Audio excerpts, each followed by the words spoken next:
ఏపీలో గ్రామీణ రహదారులకు మహర్దశ పట్టనుంది. పంచాయతీరాజ్ శాఖ మంత్రిగా ఉన్న పవన్ కళ్యాణ్ అధికారుల సమావేశంలో మాట్లాడుతూ గ్రామీణ రోడ్లకు ప్రథమ ప్రాధాన్యత ఇచ్చి పూర్తి చేయాలని తెలిపారు. గ్రామాల రోడ్లను ప్రధాన రోడ్లతో అనుసంధానం చేయాలని తెలిపారు. అలాంటప్పుడే ప్రగతి సాధ్యమవుతుందని తెలిపారు. రహదారులు బాగున్నప్పుడే రైతులు తాము పండించిన పంటలను నేరుగా పట్టణాలకు తీసుకువచ్చి విక్రయించుకోగలరని, అప్పుడే దళారీల వ్యవస్థను నివారించవచ్చునని అన్నారు. అంతేకాదు వారు పండించిన పంటకు న్యాయమైన ధర లభిస్తుందని అన్నారు. పల్లెలు ప్రగతికి పట్టుకొమ్మలనే మాటను నిజం చేద్దామని అన్నారు. ఈ మాటలతో పంచాయతీరాజ్ ఇంజనీరింగ్ అధికారుల్లో కదలిక వచ్చింది. వెంటనే ప్రయత్నాలు మొదలుపెట్టారు. ఎన్నికల్లో ఇచ్చిన హామీని నిలబెట్టుకునే పనిలో పవన్ కళ్యాణ్ చూపించే చొరవను ప్రతి ఒక్కరూ ప్రశంసిస్తున్నారు.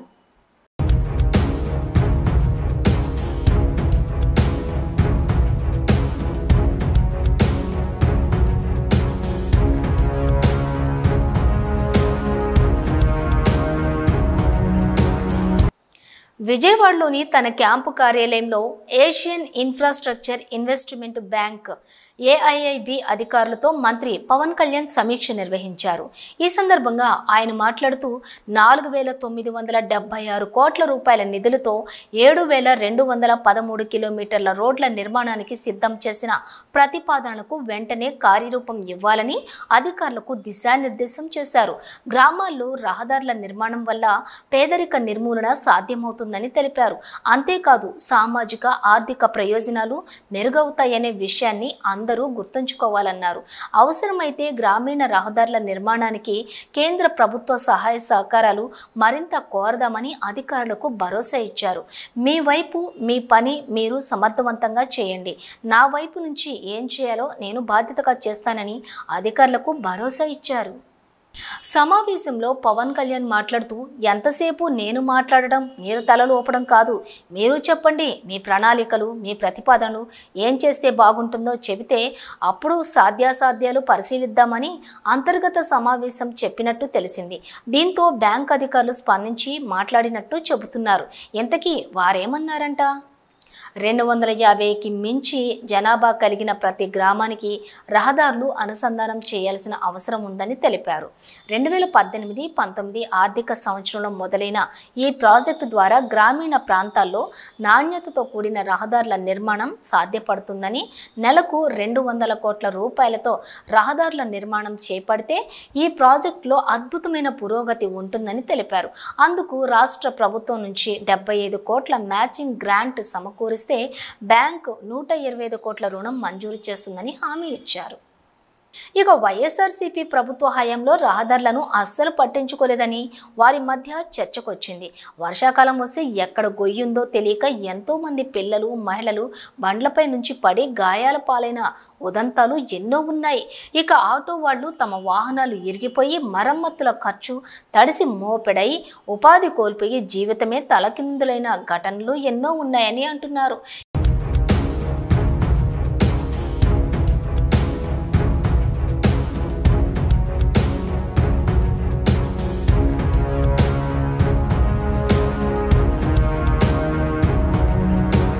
ఇక 5 ఏళ్లు కాకినాడ రాజమండ్రి రహదారి అయితే నరకానికి ముఖ్య ద్వారంగా మారింది. లక్షల రూపాయల కార్లు ఆ గోతుల్లో పడి పాడైపోయినట్లు నాటి వైఎస్ఆర్సీపీ ప్రజా ప్రతినిధులే గుల్లుమనటం అప్పట్లో సంచలనమైంది. హైదరాబాద్ నుంచి రాజమండ్రి విమానంపై వచ్చి అక్కడి నుంచి కాకినాడ వెళ్లాలంటే ఎందుకొచ్చిన జీవితం రా అనిపించేది. ఇక బెక్కవోలు రహదారి అయితే కాల్వ పక్కన పెద్ద పెద్ద గోతులతో నిత్యం ప్రమాదకర ప్రయాణం చేసేవారు. పిఠాపురం నియోజకవర్గం అంతర్గత రహదారులు దిక్కు దివాణం లేకుండా ఉన్నాయని అంటున్నారు.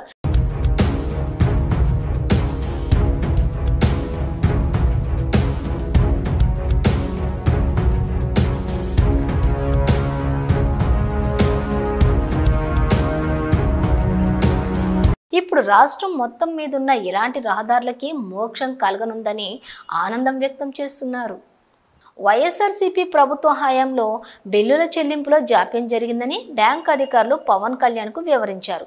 దీనిపై ఆయన స్పందిస్తూ అందువల్లే గ్రామీణ ప్రాంతాల్లో రహదారుల నిర్మాణ ప్రక్రియ కుంటుపడిందన్నారు. ఆంధ్రప్రదేశ్ గ్రామీణ రహదారి ప్రాజెక్టు ద్వారా రహదారుల నిర్మాణం, నిర్వహణ సక్రమంగా సాగేలా చూడాల్సిన బాధ్యత ఇక నుంచి తాను తీసుకుంటున్నానని అన్నారు. అంతేకాదు ఎక్కడ కూడా పనుల్లో అవకతవకలు లేకుండా చూడాల్సిన బాధ్యత కూడా ఉందని అన్నారు. అందుకు వేసినటువంటి రహదారుల్లో నాణ్యతా ప్రమాణాలు పరిశీలించేందుకు, క్షేత్రస్థాయిలో సమీక్షించేందుకు ప్రత్యేక పోర్టల్ అభివృద్ధి చేయాలన్నారు. ప్రజల నుంచి సలహాలు, సూచనలు స్వీకరించేందుకు వీలుగా ఆ పోర్టల్లో ప్రత్యేక కాలం ఒకటి ఉండాలన్నారు. ప్రజలే తమ సమస్యలు చెప్పాలని, ఇది ఒక విప్లవాత్మకమైన నిర్ణయమని అన్నారు.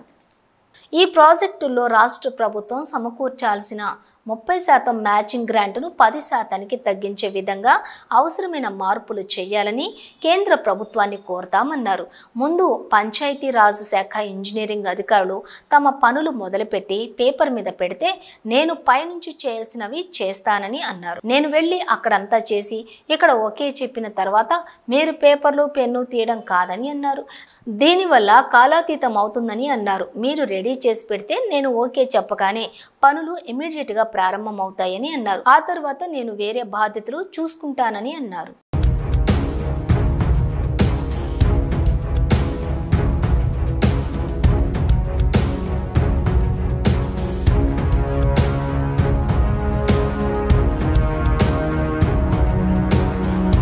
పవన్ కళ్యాణ్ పేరు చెప్పగానే ఎందుకు అభిమానుల్లో ఒక పవర్ జనరేట్ అవుతుందో ఇప్పుడు అందరికీ అర్థమైంది. తానేం చేసినా ఒక నిర్దిష్ట ప్రణాళికతో, ఒక ప్రమాణంతో, ఒక నిబద్ధతతో చేసి నిరూపించే మనిషిగా పేరుంది. తాను సొసైటీకి మంచి చేయాలనే సద్భావనతో రాజకీయాల్లోకి వచ్చాడు. అది నిరూపించే క్రమంలో తను చేసే మంచి పనులకి కేంద్రం నుంచి సహాయ సహకారాలు అంది రాష్ట్రం మరింత అభివృద్ధి చెందాలని అందరం ఆశిద్దామని నెటిజన్లు వ్యాఖ్యానిస్తున్నారు. ఇలా చేస్తే పవన్ కళ్యాణ్ మార్క్ ఏపీపై నిలిచిపోతుందని ప్రజలు వ్యాఖ్యానిస్తున్నారు.